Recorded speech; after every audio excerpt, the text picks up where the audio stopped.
Sungguh-sungguh Allah sangat ridho ketika seorang hamba itu makan makan ketika sesuap nasi dia muji Allah, ketika minum seteguk nasi dia muji Allah. Itu kalau orang diridhoni Allah itu wali betul. Itu untuk jadi wali itu gampang, kamu makan ridho, kamu nginjak buminya Allah ridho seneng, kamu hidup keseharian aman seneng. Nah ini supaya sampean kita semua ngaji betapa panduan Rasulullah untuk menggapai ridho Allah itu banyak yang keseharian sekali. Saking kesehariannya banyak dalam hadis dan itu sahih. Nabi menyebut hal-hal yang keseharian. Hatta ma tas'alu fi fimra'atika, kamu punya uang kemudian istri kamu bisa makan, itu ibadah. Bahkan sebagian ibadah itu dicontohkan Nabi yang akhirnya diprotes sahabat, yaitu wa fi buti ahadikum sedekah, kamu menggauli istri kamu itu ya sedekah. Sampai sahabat bilang, yang benar ya Rasulullah, ayati ahaduna syahwatahu wa huwa lahu ajrun, masa urusan biologis, urusan syahwat kemudian dia dapat pahala. Nabi menjawab, alaysa law wada'aha fi haramin akana alaihi wisrun, bagaimana kalau dia meletakkan ke yang tidak benar, itu kan dosa. Nah, hal-hal seperti ini yang saya ingin teman-teman semua, saya juga agak ingin ngaji demi Anda, juga agak ingin. Itu dosa sekali ngaji kok pesanan kelompok tertentu itu gak boleh. Islam itu untuk semua. Jadi ya cuma karena di depan saya jenengan, ya seakan-akan jenengan korbannya. Itu ada ilmunya dalam usul fikih itu. Jadi orang itu harus ngaji usul fikih. Nama yang disebut, mungkin Mas Sufyan masih ingat zaman ngaji usul fikih, nama yang disebut itu tidak jaminan sebagai prioritas perintah. Jadi misalnya gini, kebetulan yang di depan Nabi itu Abu Dzar, Nabi ya bilang, ya Aba Dzarin ini uhibbuka misalnya, atau ya Mu'ad ini uhibbuka, atau ya Aba Hurairah ini uhibbuka misalnya. Banyaklah riwayat yang Nabi nyebut ya Aba Dzarin, ya Mu'ad, ya Aba Hurairah. Kemudian misalnya Nabi meneruskan khitab, ini uhibbuka, saya mencintai kamu, fakul dubur sholatin, atau sebagian riwayat disebut fala tada'anna dubura kulli sholatin Allahumma inni ala dzikrika wa syukrika wa husni ibadatik. Saya mencintai kamu, siapa saja, Mu'ad bisa, Abu Dzar bisa, siapa, saya mencintai kamu, mohon kalau habis sholat kamu jangan lupa wiridan Allahumma inni ala dzikrika wa syukrika wa husni ibadatik. Ya Allah, tolong kami permudah supaya mudah ingat engkau. Anda tidak bisa mentang-mentang, wong nama saya Parmin, nama saya Purnomo, itu yang diperintahkan Mu'ad misalnya. Jadi yang disebut satu, tapi khitab itu untuk siapa saja. Saya teruskan ya. Jadi saya mohon semua kita melakukan kebaikan itu, kalau dalam kaidah fikih disebut al yakin la yuzalu bisyak. Banyak kebaikan yang kebenarannya itu 100%, tidak punya efek samping ke pihak lain, ke kelompok lain, ke komunitas lain. Yaitu tadi misalnya Anda makan dan itu murah sekali, hanya butuh satu piring, setiap punyaan kamu muji Allah, setiap minum kamu muji Allah. Itu redaksinya Rasulullah SAW disebut Allah sangat ridho ketika seorang hamba makan kemudian dia memuji Allah, atau minum kemudian dia muji Allah. Logikanya gampang, negara seperti ini yang kamu harapkan bentuknya kayak apa, mertua, ipar, komunitas, tetangga, itu nyata terjadi itu kan belum pasti. Sementara yang mesti terjadi adalah kamu butuh makan, kalau tidak mati, butuh minum, kalau tidak mati, butuh bumi yang nyaman ditempati, kalau tidak kita juga mati. Sebab itu Allah kalau menyebut nikmatnya itu hal-hal yang keseharian. Alladzi at'amahum min ju'. Allah itu siapa? Allah itu yang menciptakan kamu bisa makan, tidak berlebihan. Allah itu yang menciptakan kondisi sosial itu ideal. Zaman Nabi itu ya ada orang munafik, orang-orang pilihan Allah itu juga diuji orang sekelilingnya yang macam-macam. Semua diuji sesuai konteks zaman dan waktu. Nah, tapi ada ibadah-ibadah yang selalu disarankan Nabi. Sampai Nabi itu pernah ditanya, ayul islami khairun ya Rasulullah, Islam terbaik itu gimana? Jawaban Nabi itu unik, it'amut to'am, Islam terbaik itu ya makan-makan, yang santai-santai. Ketika Allah menyebut beberapa kebaikan, falak tahamal aqobah, wa ma adrokan apa? Mal aqobah. Terusannya apa? Fakku rokobah. Terusannya apa? Au it'amun fi yaumin di masubah. Ya, itu acara makan-makan itu juga Islam. Kenapa? Ya bayangkan kalau tidak ada makanan, kita mati kan? Kondisi sosial tidak ideal itu Anda masih gak apa-apa, tapi kalau Anda tidak makan, Anda tidak minum, Kamu punya istri cerewet masih bisa hidup, punya mertua cerewet masih bisa hidup. Tapi kalau tidak makan bisa mati. Berarti penting mana istri sama makan? Penting mana? Makan. Semoga istri Anda dengar, nanti kamu disuruh makan tapi pulang deh. Itu kalau dibahasakan makan masih memahami. Penting mana nasi satu piring dengan istri. Nggak ada nasi mati, nggak ada istri belum mati. Penting mana? Gak berani jawab kan? Nah, ternyata Anda ada garang kan di depan istri. Jadi saya mohonlah, mungkin Mas Sufyan Sauri tadi yang bisa bantulah. Teman-teman tuh ngaji yang keseharian saja. Karena kita nyari ridha Allah itu berdasar firman Allah. Dan firman Allah itu menyebut keseharian tuh riang, gampang. Yaitu tadi misalnya wa min ayatihi manamukum bil laili wan nahar. Termasuk ayat-ayat Allah itu kamu tidur. Maka dulu itu ada guyonan, ada tokoh Mu'tazilah, kelompok dalam Islam yang berpikir manusia itu bisa menentukan ikhtiarnya sendiri. Karena saya bisa duduk, ingin berdiri, berdiri. Karena kelompok ini nggak terima kalau semua kehendak Allah, nanti bagaimana kalau semua kehendak Allah kok ada hisab ya, ada sanksi. Lucunya itu dia akhirnya, ini cerita ya, mencintai seorang perempuan, cantik sekali. Dan itu dia menjadi ahli sunnah itu oleh hal-hal yang sepele. Karena istrinya cantik, ya namanya suami istri itu hubungan intim. Terus ditanya, Mas, masih ingin lagi? Masih. Silahkan diulang lagi. Wah ya tidak bisa. Katanya manusia bisa menentukan yang diinginkan. Itu tobat itu. Itu nggak bisa ditobatkan Mas Sufyan Ats-Tsauri. Orang cantik yang mudah nobatkan orang itu orang cantik. Segampang itu.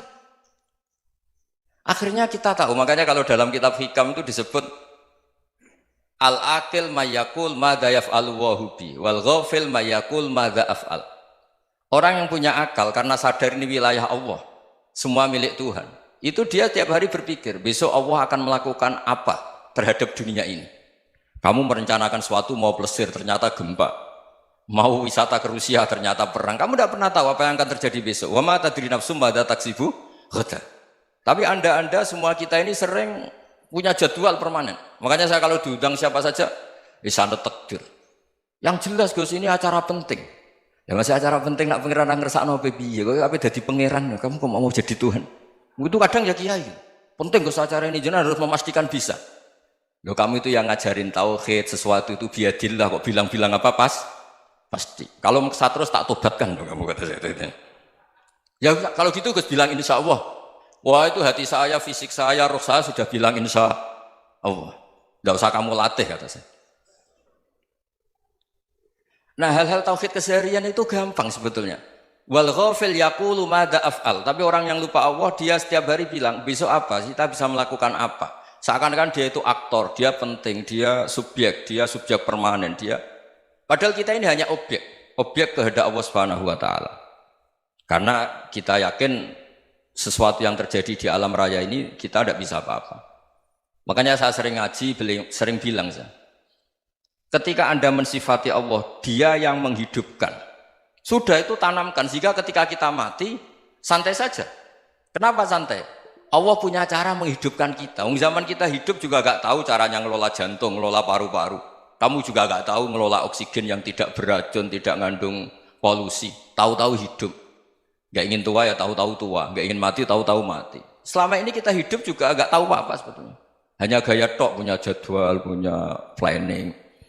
Kalau kamu bisa menentukan pilihan Anda, pasti Anda istrinya cantik, 4 neriman semua, kona'ah semua. Nyatanya enggak kan? Ada 1 jelek, cerewet. Oh itu kan, nyatanya enggak bisa apa-apa Anda kan? Dan kamu bawa mati lagi. Itu kan istri Anda juga gitu, punya keinginan, punya suami yang ganteng, yang jabat, yang neriman, yang enggak poligami. Ya enggak kesampaian juga. Kalau kita ngitung tingkat kegagalan kita itu gagal terus. Ya kan?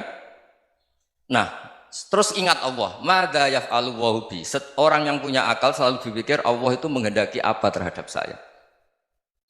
Lalu sama-sama orang melihat orang yang serius, itu kata Anda itu pemikir berat, serius, senang punya tokoh yang merengut tuh, karena kamu anggap serius. Tapi sebagian orang anggap orang yang serius itu wong merengut, wong masam, wong muka kok ditekuk. Jadi sama Itu hati, ya muqallibal qulub tsabbit qalbi ala dini. Karena kita nggak tahu cara berpikir kita tentang orang lain, tentang sekeliling kita. Misalnya kita orang baik yang jenis ngrumat fakir miskin. Ada orang bangun masjid mewah itu janggal. Apa artinya masjid mewah kalau banyak orang kelaparan? Tapi kalau yang jenis pendidikan, apa artinya masjid mewah kalau tidak bisa ngaji? Nanti yang jenis infrastruktur, apa artinya ini kalau semuanya punya sudut pandang yang berbeda-beda. Dan Islam mengapresiasi semua kebaikan. Tapi katakan semua kebaikan itu adalah kehendak Allah Subhanahu wa taala. Karena apapun baik Anda itu pakai fasilitas yang diberikan oleh Allah Subhanahu wa taala. Sehingga ini yang disebut qulillah tsumadarhum fi khawdihim yal'abun. Ya kembali tadi ke tema-tema bahwa keseharian Anda ini sudah Islami.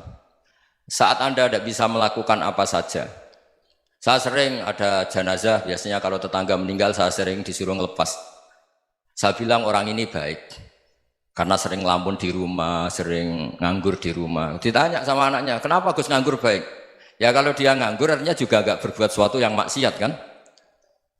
Ya kan? Orang nganggur di rumahnya ya tidak bunuh orang, tidak maling, tidak korupsi, ya namanya nganggur di rumah. Lah cuma istri cara pandang nganggur gak menghasilkan uang itu. Tapi juga gak menghasilkan kriminal kan? Jadi sebenarnya Islam itu makanya kalau sampai ngaji usul fikih itu ada kitab usul fikih namanya Lubul Usul, itu terkenal sekali di pesantren itu. Itu kalau ngapresiasi keseharian itu luar biasa. Izma min mubahin illa wa yatahaqqaqu bihi tarku haramimma. Karena keseharian yang mubah saat Anda lakukan itu ada kehebatan yang luar biasa, yaitu meninggalkan haram. Makanya dulu banyak orang-orang alim ketemu temannya itu guyon sampai semalaman. Itu biasanya yang semangat Islam itu kiai kok tidak tahajud, kiai kok tidak witir. Orang yang sedang mapan uangnya banyak, malam itu tidak kelayaban itu sudah luar biasa. Melawan nafsu supaya tidak maksiat itu sudah luar biasa. Supaya lupa guyon sama temannya semalaman sampai subuh. Gejlok-gejlokan ngenang zaman miskin, zaman kuliah nggak jelas, zaman apa. Melihatnya jangan tarkut tahajud. Seperti ini meninggalkan tahajud, tapi meninggalkannya ini talkul muharramat. Jadi kayak apa hebatnya? Sehingga Imam Ghazali punya riwayat yang agak unik. Hatta takuna ibadatu akhiri hadil ummah iku an-naum. Sehingga suatu saat ibadah terbaik umat ini itu tidur. Itu kan riwayat kontroversi. Ketika Imam Ghazali tanya, kenapa iya? Kenapa kamu mulai keluar dari rumah itu sudah banyak maksiat? Melihat perempuan yang enggak mahram, melihat fenomena. Tapi kalau kamu tidur itu enggak melihat apa-apa. Tapi juga kamu jangan menganggap tidur itu ibadah betul. Saatnya melakukan fardhu ain malah masih tidur. Tapi itu sudut pandang yang menjadikan kita Islam itu gampang. Jadi saat Anda tidak bisa aktivitas apa-apa, misalnya ada beberapa orang yang lumpuh. Lumpuh itu memang nggak bisa Jumatan, nggak bisa ibadah, tapi dia juga nggak bisa maksiat. Tidur itu memang Anda saat itu tidak bisa tahajud, tidak bisa witir, tapi saat itu ada zina, ada maling, tidak gosipkan orang, tidak bully orang, tidak menanamkan kebencian, tidak hasud. Sehingga tidur menurut Allah Ta'ala wa min ayatihi manamukum billaili apa? Wan-nahar. Karena di tidur itu selain ada unsur istirahat, jaga kestamina, juga ada unsur meninggalkan beberapa keburukan. Nah saya mohon ibadah yang keseharian ini kita jaga. Supaya kita semua baca ayat itu fasih. Fasih itu tertanam di hati. Allah itu siapa? Alladzi at'amahum min ju'i wa amanahum min khauf. Dan Allah kalau cerita di Quran itu anna subabnal ma'a subba thumma syaqaqnal ardhan wa syaqqa fa ambatna fiha habba wa inaba wa qadba wa zaituna wa nakhla wa hada'iqa hulba. Kamu tahu saya ini siapa kata Allah? Saya ini adalah Tuhan yang menurunkan air, kemudian ada tanaman banyak.